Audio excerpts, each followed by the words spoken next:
சென்னையில் இன்னும் 2 மாதங்களுக்கு வெப்பத்தின் தாக்கம் அதிகரிக்கும் என வானிலை ஆர்வலர் ஸ்ரீகாந்த் தெரிவித்துள்ளார். அவரோடு நமது நெறியாளர் தமிழரசி நடத்திய நேர்காணலை பார்க்கலாம்.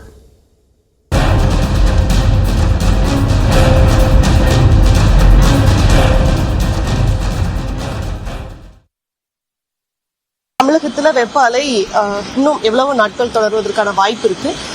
அதே போல இதனால என்னென்ன பாதிப்புகள் ஏற்படும்? அதாவது பார்த்தீங்கன்னா இன்னொரு 3-4 நாட்களுக்கு நம்ம வெப்பத்தின் தாக்கம் அதிகமாக இருக்கிற மாதிரி இருக்கும். அதாவது 4ஆம் தேதி 5ஆம் தேதி வரைக்கும் நிச்சயமாக இருக்கிற மாதிரி தான் வானிலை படிவுகள் காட்டுது. பெரும்பாலும் பார்த்தீங்கன்னா கடல் ஒட்டிய பகுதிகள், அதாவது ஒரு கடற்கரையிலிருந்து ஒரு 15-20 கிலோமீட்டர் வரைக்கும் இருக்கிற பகுதிகள் கடல் காற்று ஓரளவுக்கு அவங்களுக்கு ஹெல்ப் பண்ணிடும். பட் உட்புற பகுதிகள் எல்லாமே, அதுலேருந்து உட்புற பகுதிகள் எல்லாமே வந்து வெயிலின் தாக்கம் அடுத்த ஒரு 4-5 நாட்களுக்கு இருக்கக்கூடும். பரவாயில்ல, நம்ம 40-41 டிகிரி சென்டிகிரேட் வரைக்கும் உட்புற பகுதிகளை பார்க்கலாம்.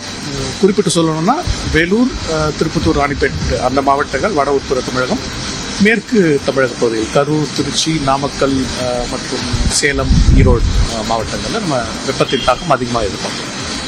இப்போ சென்னையில இன்னும் இந்த வெயிலோட தாக்கம் எவ்வளவு நாள் இருக்கும்? குறிப்பா சென்னையில நம்ம டெம்பரேச்சர் ஒன்னா இருந்தா கூட அந்த ஃபீல்ஸ் லைக் ரொம்ப இங்க அதிகமா இருக்கும். இதனால இன்னும் அசௌகரியங்கள் அதிகமா இருக்கும். ஸோ சென்னையில எவ்வளவு நாட்கள் இந்த நிலை நீடிக்கும்?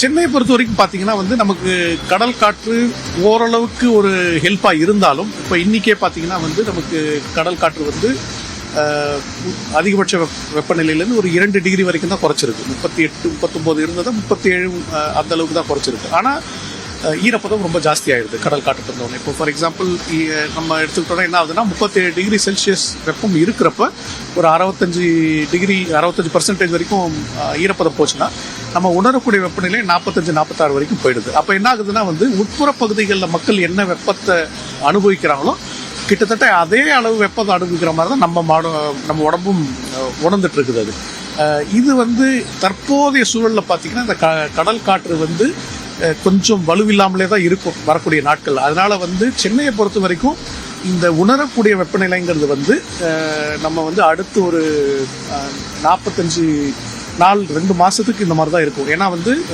தென்மேற்கு பருவமழை தூங்கினதுக்கப்புறம் சாயங்கால வேலையிலையும் நமக்கு கடல் காற்று வலுவில்லாமல் தான் இருக்கும். அதனால சென்னையை பொறுத்த வரைக்கும் இந்த மாதிரி தான் அடுத்த ஒரு 1-2 மாதங்களுக்கு இருக்கும்.